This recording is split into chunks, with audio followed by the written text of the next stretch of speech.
Greetings, wrestling fans! Welcome back to the channel, and happy Halloween for all of those in the United States, because obviously it was yesterday for us. But we've got ourselves a very spooky review today, and that is another Monday Night Raw. Was it a great show, or was it another one of those really bad shows? I mean, this show definitely wasn't as fantastic. I didn't really enjoy it that much, but I will say the main event was pretty exciting, and I did enjoy that. So we kicked things off with Bianca Belair taking on the returning Nikki C-R-O-S-S, Nikki Cross. I will say this, I was not a fan of this match at all, especially the ending. I really hated the ending. I need to tell you guys the truth, man. I am so over Bianca Belair. I think I've been saying this for a while. I'm tired of Bianca. I'm so sick of her. She's boring. She's not exciting anymore. She's not exciting anymore. She's the definition of a wrestler who is shoved down our throats. I just didn't like this match with Nikki Cross. Like, why couldn't Nikki Cross just win her return match? Oh, why would you pin the Raw Women's Champion? Because she's Super Bianca. She's Super Bianca. At this point in her career, like, a loss isn't gonna damage Bianca. A loss isn't gonna damage Bianca at all. She frickin' lost last week. And by the way, even that wasn't clean. But Nikki Cross could have really benefited from being protected in this match. You could have just had Damage Control cause disqualification. Oh wait, Damage Control did get involved, but they didn't really provide much of anything. I just didn't like this match. I normally don't say that about women's matches, but I didn't really like this. Bianca Belair got the win, of course she did. I hated the ending. I hated how Bianca is just always... She's just so predictable. She's just so predictable. A Bianca match, you've seen one Bianca match, you've seen them all. She's just becoming so predictable now when it comes to her matches. And I don't like it. But but then Damage Control, as I've said, were out there, and then Damage Control would get involved, and then this would lead to Alexa Bliss and Asuka making their returns after being away for 3 weeks. They were gone for only 3 weeks, and they got a decent ovation, I guess. And then they cleaned house and helped out Bianca. And then the blithering idiot Corey Graves calls Asuka and Alexa Bliss coming to Bianca's aid. That blithering idiot calls it unexpected backup. Get this man off commentary. Where has this man been for the last 4 or 5 months since Damage Control's been a thing? Alexa and Asuka have been a part of this whole damn thing with Damage Control since the beginning. Where has this man been? Where has this man been, man? Seriously. Absolutely dumb. I really didn't like that at all. Stupid. Brock Lesnar and Bobby Lashley had another wild brawl. Someone on social media had said that the build between Brock Lesnar and Bobby Lashley has been fantastic. Sure, that's your opinion. In my opinion, the build has been repetitive. It's repetitive. And you can't convince me otherwise. It's repetitive. Every single week, it's one calls out the other, a brawl ends up breaking out, security runs down to try and break it up, and then the next week the other guy calls out the other guy, and then a fight breaks out, and then security come out to try and break up the brawl. You call that fantastic booking? I I call that repetitive booking. You couldn't come up with anything else for Bobby Lashley and Brock Lesnar to do to kind of try and make the build somewhat interesting. There's a good reason why I don't give a flying toss about this match, and just repeatedly doing the same thing every single week isn't exactly going to pique my interest. And then Triple H warns them that if they put their hands on each other, then the match is cancelled. Oh, well, too late to tell them that now, Triple H. Too late to tell them that now. The pay-per-view's only like, what, 5 days away? 5 days away? Should have told them that weeks ago.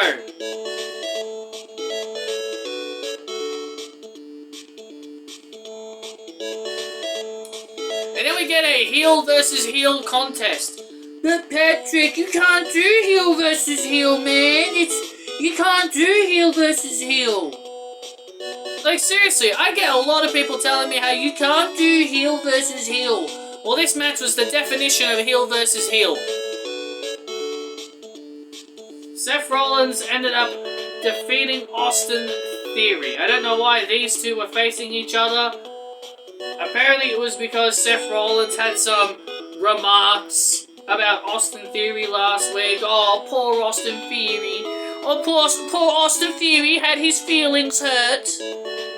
Oh, poor old Theory. He got his feelings hurt.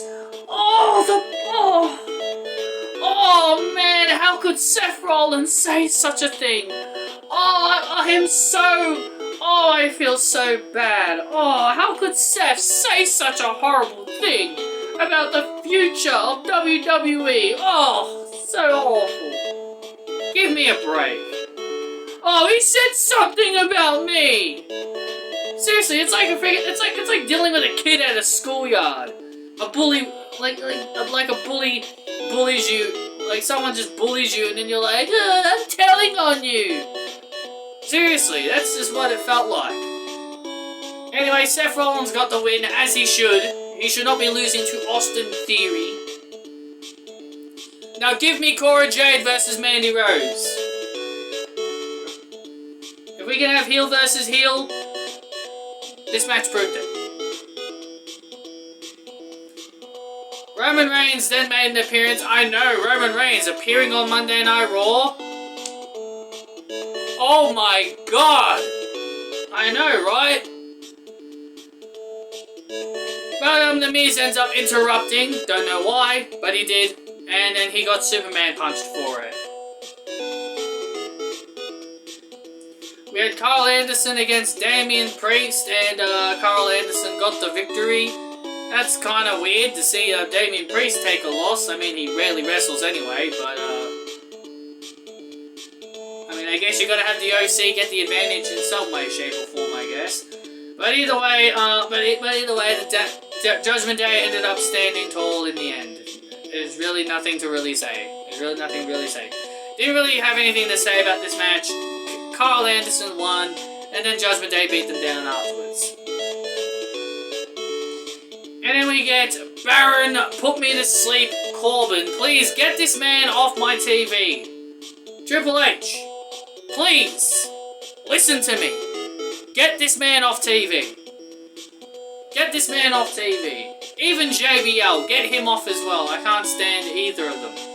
Baron Corbin looked like he was wearing pajamas. Seriously, he was looking like he was wearing pajamas today. And then bloody R-Truth comes out.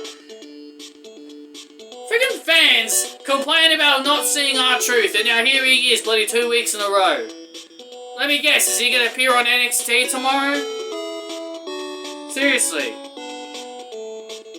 Look, there's nothing against R-Truth. I have nothing against R-Truth.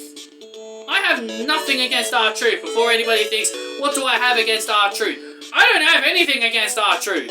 He's just not as funny as people are making him out to be. He's just not as funny as people make him out to be.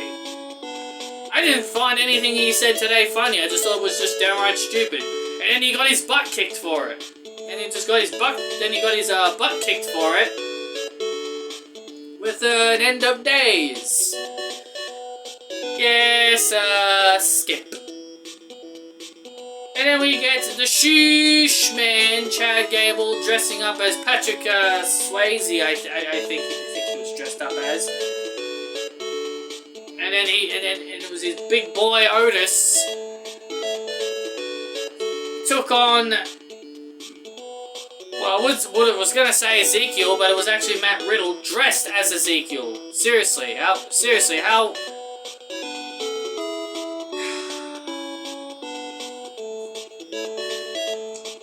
Riddle is just so unbearable, man. He's just so unbearable. Oh, gee, who do you think won this match? Did you think Otis, you know, finally could have gotten a victory? No, of course he didn't. Right? No, of course he didn't. Matt Riddle ended up winning with the world's worst RKO, with the world's worst RKO I have ever seen in my entire life. Christ on a bike! Can you please, for the love of humanity, screaming above the gods above my head, can Riddle please stop using the RKO? I am so sick of it. It's not his move. He's paying a master. I don't care. RK Bro is dead. Riddle needs to move on. Keep it down, break it bed. Seriously.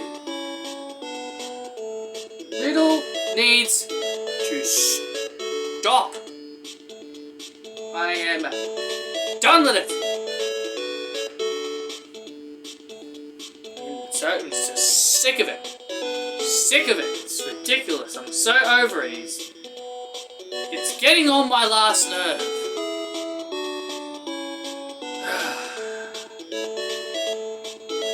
Whatever. Whatever. It's not like the company is going to listen to me. Anyway, Mustafa Ali battled The Miz. And The Miz ended up losing due to Dexter Lumis interfering. Couldn't have Ali gotten a clean win?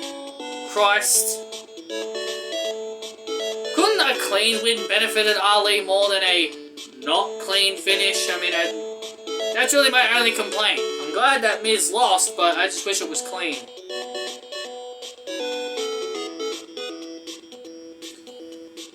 And Johnny Gargano reveals The Miz's secret in tell-all interview. I'm just gonna straight up say, I don't buy this whatsoever. If you pay attention very closely, if you've got good eyes like me, when Johnny's explaining, you can see like all this blurriness, like you can see like blurry shots. You can clearly see that's Johnny Gargano.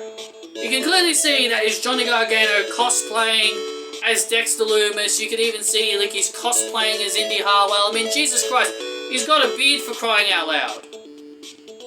Johnny's got a beard for crying out loud, and you're seeing like a little shot of Indy Hartwell, like he's got a wig on pretending to be Indy Hartwell, and then you see his beard. I mean, are people? I'm not fooled. Johnny isn't fooling me. I don't remember The Miz having a beard. Dexter Lumis doesn't have a beard. You can clearly see in the little blurry shots that's clearly Johnny Gargano cosplaying as The Miz, Indy Hartwell, and Dexter Lumis. I'm not fooled. I'm not fooled. If you believe Johnny Gargano, if you believe what he says is the truth, you are a fool. Then you just believe what comes out of his mouth. It's not funny. And I've seen people say this stuff was entertaining. This stuff was not entertaining. This was downright stupid. I am not taking Johnny Gargano seriously. He should not be involved in this storyline. He's got no business being involved in this storyline. He should be more focused on himself. But no, he's always got to involve himself in things that don't concern him. So yeah, I'm not buying this whatsoever. The little shots of Johnny Gargano portraying as Dexter and Indy and The Miz. Yeah, you're not fooling me, Johnny. Wrestling. You're not fooling me at all, Johnny.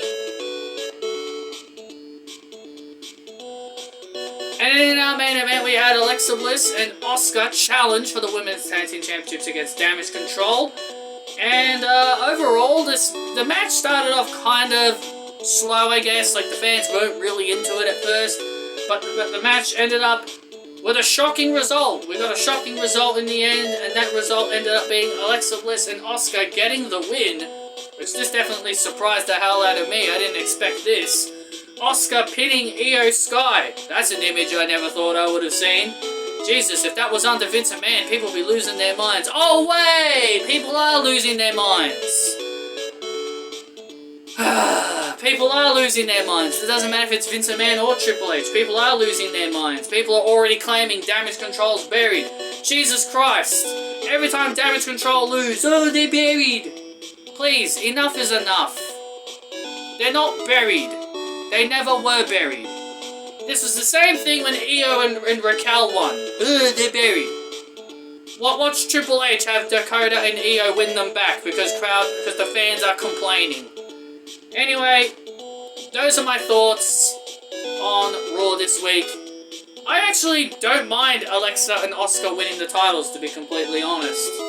I actually don't mind it. I'm kind of liking this Alexa a lot more than the freaking previous one. I hated the previous one.